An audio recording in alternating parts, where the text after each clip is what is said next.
21শে ফেব্রুয়ারি মহান ভাষা শহীদদের প্রতি গভীর শ্রদ্ধা নিবেদন করেছেন প্রধানমন্ত্রী তারেক রহমান।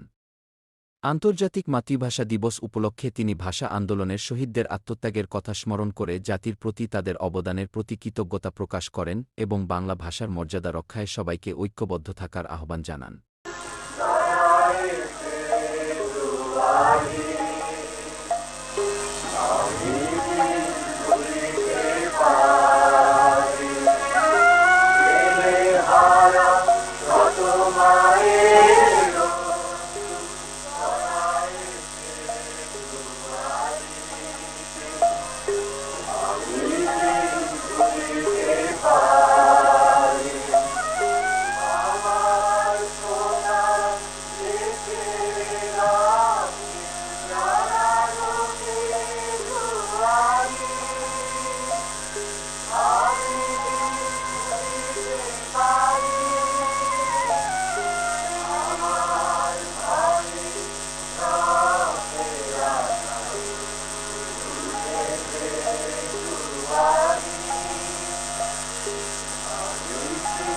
মাননীয় প্রধানমন্ত্রী জনাব তারেক রহমান শহীদ মিনারের মূল বেদিতে পুষ্পস্তবক অর্পণ করলেন এবং নীরবে দাঁড়িয়ে ভাষা শহীদদের প্রতি শ্রদ্ধা নিবেদন করছেন।